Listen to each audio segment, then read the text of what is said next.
Hey guys, we are in Kodaikanal. So கொடைக்கானலில் A1 fruit ஷாப்பில் இருக்கும். இங்கே பார்த்தீங்கன்னா வெஜிடபிள்ஸ் வந்துட்டு 7 kgs வெஜிடபிள்ஸ் எல்லாம் மிக்ஸ் பண்ணி வெஜிடபிள்ஸ் வந்துட்டு எவ்வளோ 350 350 ருபீஸ்க்கு தராங்க. ஸோ ஃப்ரூட்ஸ் எல்லாமே ஃப்ரெஷ்ஷாக இருக்குது. ஸோ இதை வந்து நாங்கள் கொஞ்சம் ஃப்ரூட்ஸ் அவங்களும் எடுக்கலக்கா, இதில் கொஞ்சம் ஃப்ரூட்ஸு ஸோ எல்லாமே வாங்கிட்டு போகிற வெஜிடபிள்ஸ் எல்லாமே. என்ன பண்ணிகிட்ருக்கீங்க? எனக்கு ஒன்று பாப்பா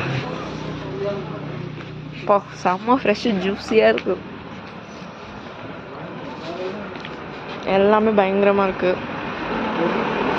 ஸோ இங்கே பார்த்தீங்கன்னா இது ராமர் சீதா. இது இப்போ வந்துட்டு கேஜி 300, பட் ஆஃப் சீசனில் பார்த்தீங்கன்னா 100 ருபீஸ்க்கே கிடைக்குமா. இது முள் சீதா. இது கேன்சருக்கு எல்லாமே வந்துட்டு ரொம்ப யூஸ்ஃபுல்லாக இருக்குமா.